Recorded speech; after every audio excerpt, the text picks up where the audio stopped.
Hello students, welcome to Vedantic YouTube channel. पिछले lectures में हम सेंटर ऑफ मास की बहुत सारी चीजें, ऑलमोस्ट सेंटर ऑफ मास हमने कवर कर दिया है, चाहे वो जी मीन्स के रिगार्डिंग हो, चाहे वो सीबीएसई के रिगार्डिंग हो। ठीक है, तो आज हम फील लाने के लिए जो भी हमने कल पढ़ा है, ठीक है, जो भी हमने सेंटर ऑफ मास के बारे में पढ़ा है उसका क्वेश्चन में कैसे फील ला सकते हैं। ठीक है, तो फील लाने के लिए आज हम इसको क्वेश्चन से समझेंगे। ठीक है, तो चलिए स्टार्ट करते हैं।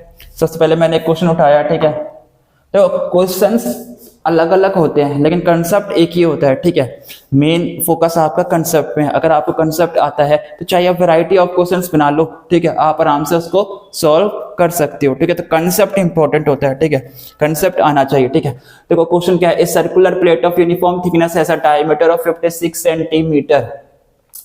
ए circular portion of diameter 42 centimetre is removed from edge, ठीक है, of the plate as shown in the figure. Find the position of the centre of mass of the remaining portion. ठीक है, अच्छा, क्वेश्चन पढ़ा और question पढ़ के क्या समझ में आया कि एक सर्कुलर प्लेट है, बड़ी सी बिग प्लेट, उसमें से उसी प्लेट में एक छोटी प्लेट भी है। अब वो छोटी प्लेट मैंने निकाल दी, ये मैंने कट कर दिया, ये एरिया, ठीक है, कट कर दिया। अब जो शेडेड रीजन बचा, शेडेड रीजन क्या है, येलो रीजन, जहां मैंने येलो कर रखा है।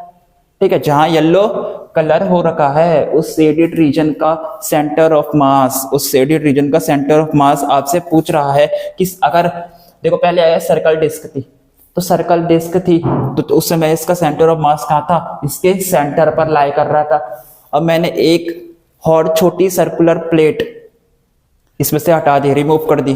ठीक है, रिमूव जब की तब इसका सेंटर ऑफ मास कहां शिफ्ट हो गया, वही तो पूछ रहा है, वही तो पूछ रहा है। Find the position of the centre of mass of the remaining portion. Remaining portion, बचा हुआ पोर्शन, उसका सेंटर ऑफ मास बता दो। उसका सेंटर ऑफ मास क्या करो, बता दो। तो चलो इसको बता देते हैं, इसका सेंटर ऑफ मास इसको बता देते हैं। ठीक है, अच्छा, बड़े वाले के रेडियस को मैं कैपिटल आर से डिनोट करूंगा और छोटे वाले के रेडियस स्मॉल आर से, ध्यान रखना। ठीक है, ये छोटी छोटी बात है यार, ये आपको पता ही होगा, आप 11th क्लास में आ चुके हो। ठीक है, इस तरीके से। तो सबसे पहले लिखोगे मैं आर कितनी होगी भाई, इसकी डायमीटर 56 है बड़े वाले की, तो आर कितनी होगी 28 सेंटीमीटर। ठीक है, अब इसको मीटर में कन्वर्ट कर लो तो 28 इंटू 10 की पावर -2 मीटर। ठीक है, पहली बात। स्मॉल आर कितनी होगी, 42 है तो 21 सेंटीमीटर दे रखी है आपको, तो 21 इंटू 10 की पावर -2, ये आ गया आपका मीटर। सही है सब कुछ, सब कुछ सही है। ठीक है, ठीक है, अब मास लिखो, मास, अब मास लिखो, अब इसका मास लिखो। ठीक है, सबसे पहले सिग्मा लिखो। सिग्मा क्या है, मास डेंसिटी। मास डेंसिटी क्या आएगा, टोटल मास, टोटल मास, इस डिस्क का टोटल मास, टोटल मास इस डिस्क का क्या है, कैपिटल एम। डिवाइड कर दो, डिवाइड कर दो, किससे डिवाइड कर दो, किससे डिवाइड कर दो, उसके एरिया से। एरिया कितना आता है, पाई कैपिटल आर स्क्वायर। तो पाई कैपिटल आर कितनी हो गई, कैपिटल आर हो गई आपका 28 इंटू 10 की पावर -2 का स्क्वायर। ठीक है, ये आ गया आपका सिग्मा। सिग्मा क्या है, मास डेंसिटी। मास डेंसिटी बहुत इंपॉर्टेंट रोल है इसका। नेक्स्ट चलो, नेक्स्ट चलो, नेक्स्ट पर मेरे को मास पता चल गया। देखो, बड़ी वाली डिस्क का मास m है, छोटी वाले डिस्क का मास क्या होगा, छोटी वाली डिस्क का मास क्या होगा, स्मॉल m। किसके इक्वल होगा, मास डेंसिटी सिग्मा इनटू छोटे वाले का एरिया। छोटे वाले डिस्क का एरिया कितना होता है भाई, एरिया क्या होता है, पाई आर स्क्वायर यार। तो पाई आर स्क्वायर क्या है,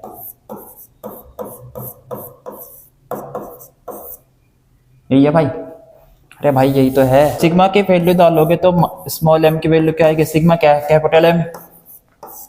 पाई पाई पाई से पाई कट गया भाई, पाई से पाई कट गया, पाई से पाई कट जाएगा, कैंच कट जाएगा यार।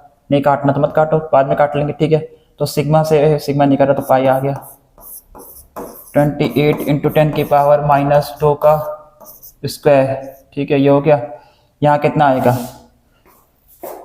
हाँ, पाई मल्टीप्लाई 21 इंटू 10 की पावर -2 का होल स्क्वायर। ठीक है, इसको नंबर डालो पहला, इसको नंबर डालो फर्स्ट, इसको नंबर डालो फर्स्ट, और मास की वैल्यू निकालो।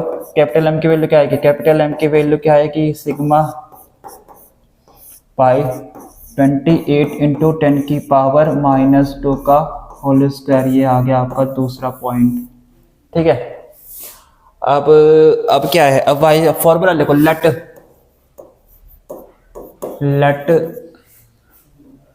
Let the center of mass, let the center of mass of the remaining portion of the remaining,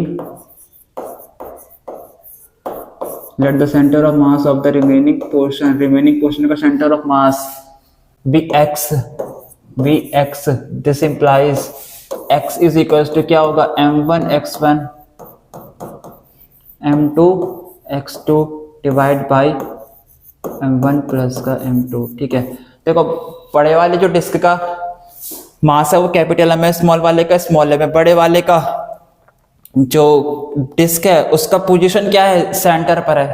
ठीक है, छोटे वाले की पोजीशन क्या है? 28 21 माइनस कितना आएगा? 7। तो छोटे वाले की पोजीशन कितनी है? 7 सेंटीमीटर, और मीटर में करोगे तो 7 इंटू 10 की पावर -2 मीटर।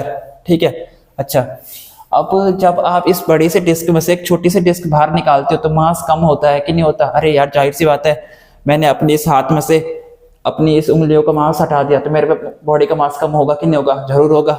ठीक है, तो मास को यहाँ पर माइनस करना पड़ेगा आपको जब। ठीक है, ध्यान रखना इस चीज को। x is equal to m into इसकी पोजिशन क्या है? 0 माइनस के -2 कितना है? मास कितना है? इसकी वैल्यू सिग्मा डालो, सिग्मा पाई है ना, मास क्या? सिग्मा पाई, तो सिग्मा पाई 21 इंटू 10 की पावर -2 का स्क्वायर। ठीक है, यही तो है सिग्मा। ठीक है, आगे चलो डिवाइड करेंगे, इसको डिवाइड करेंगे किससे? कैपिटल मास क्या? सिग्मा पाई 28 इंटू 10 की पावर -2 का स्क्वायर, माइनस करेंगे स्मॉल एम कितना है?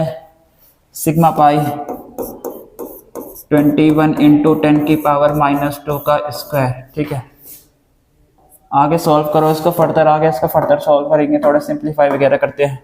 तो x इज इक्वल टू क्या आएगा आपके? माइनस के सिग्मा पाई 21 10 की पावर -2 का square divide by sigma pi आपने निकाला बाहर कॉमन, 28 10 की पावर -2 का होल स्क्वायर बचेगा यहाँ पर -21 इंटू 10 की पावर -2 का होल स्क्वायर। ठीक है, बच गया। सिग्मा पाई से सिग्मा पाई कटा, x की वैल्यू क्या आएगी? x की वैल्यू आएगी 21 10 की पावर -2 का होल स्क्वायर, मल्टीप्लाई तो करो 7 इंटू 10 की पावर -2, 10 की पावर -2।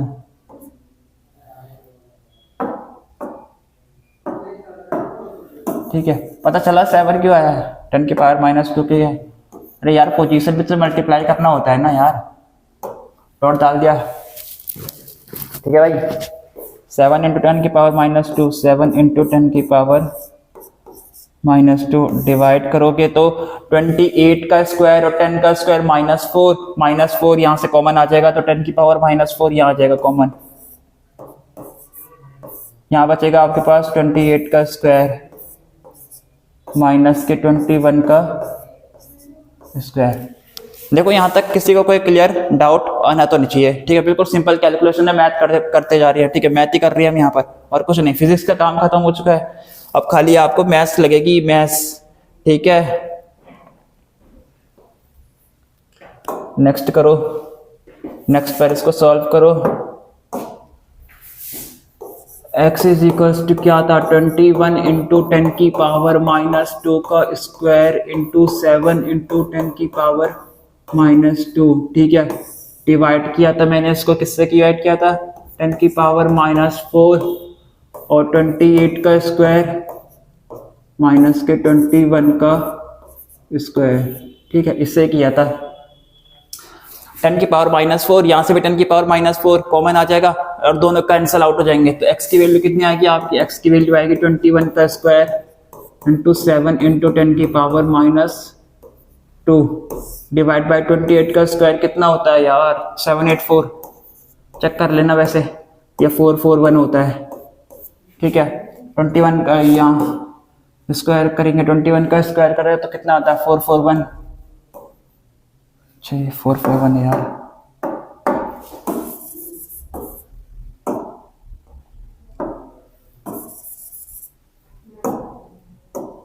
देखो 441 डिवाइड बाई करेंगे, इस दोनों को माइनस करोगे तो आंसर आएगा 343। आगे क्या बचा, आगे बच्चा मल्टीप्लाई में 7 इंटू 10 की पावर -2, 7 कितनी बार में जाएगा ये, 7 जो 7, 7 4 जो 28, 28 और बचा 6, 7 9 जा 49 बार जाएगा।